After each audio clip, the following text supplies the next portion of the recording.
వచ్చేసావా? నువ్వు ఎక్కడికి వెళ్ళిపోయావు అని నేను చాలా భయపడిపోయాను. నీకేమైందోనని కావేరి కూడా ఫోన్ చేసి చెప్పాను. తను అక్కడికి రాలేదని చెప్పింది. ఏం చెయ్యాలో తెలియక ఇలా కంగారు పడుతున్నాను. ఎందుకు ఇంకా నాటకం ఆడతావలా? నువ్వు నా గురించి తిట్టుకున్నదంతా నేను విన్నాను. ఇప్పుడు మళ్ళీ ప్రేమ నటించొద్దు. అది అది పర్వాలేదులే. ఒకప్పటి నన్ను ఇప్పుడు నీలో చూసుకుంటున్నాను. నేను నీలాగే పైకొకటే లోపల ఒకటి మాట్లాడేదాన్ని. దానివల్లే ఇప్పుడు నా జీవితాన్ని నాశనం చేసుకోవాల్సి వచ్చింది. అయ్యో అవన్నీ మర్చిపో. ఇంతకీ ఎక్కడికి వెళ్ళావు? ఏమైంది?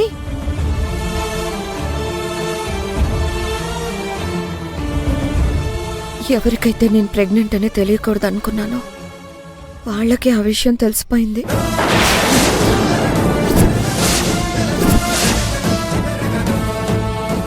అంటే కావేరికి తెలిసిపోయిందా? ఎలా? నీ వల్లే. నువ్వు ఫోన్ చేయడం వల్ల కావేరి నన్ను వెతుక్కుంటూ హాస్పిటల్కి వచ్చింది. అక్కడే తనకి మొత్తం విషయం తెలిసిపోయింది. తెలియని మంచిదే కదా. ఏంటి మంచిది? ఇన్నాళ్ళు నేను చేసిన దుర్మార్గాల వల్ల ఆ చెల్లెలు చాలా బాధపడింది. ఇంకా బాధ పెట్టమంటావా? లేదు, అలా జరగడానికి వీల్లేదు. నేనే వాళ్ళకి దూరంగా వెళ్ళిపోతాను. అంటే నాకు ఇవ్వాల్సిన డబ్బులు? నువ్వేం కంగారు పడకు. నీకు రావాల్సిన డబ్బులు సెటిల్మెంట్ చేసి నిన్ను పంపించేశాకే ఈరోజు రాత్రికి నేను యుఎస్ వెళ్ళిపోతాను. నేను ఎక్కడికి వెళ్ళేది ఎవరికి చెప్పొద్దు.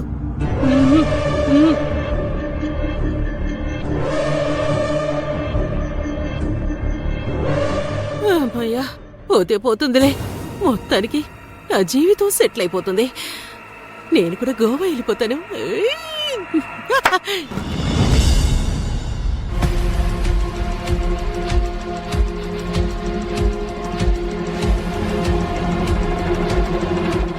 బావే నా బిడ్డకు తండ్రి.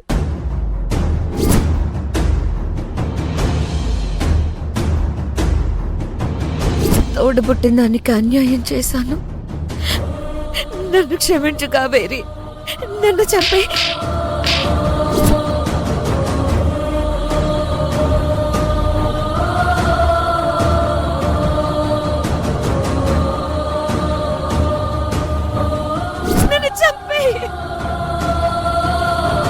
అక్క చాలా నిరాశగా ఉంది. అర్జున్ బాబు తన బిడ్డకు తండ్రి అని చెప్పలేక అందరికీ దూరంగా పోయి బ్రతకాలనుకుంటుంది. నన్నేం అడగద్దు, నన్ను వదిలే. నేను మీకెవరికి కనిపించినంత దూరంగా వెళ్ళిపోతాను. ఒక్కసారి అక్కకి ఫోన్ చేసి మాట్లాడాలి.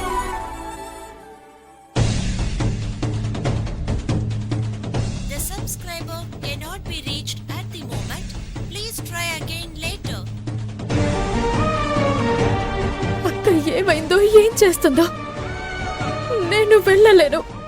ఇప్పుడెలా? అమ్మని వెళ్ళమని చెప్తాను.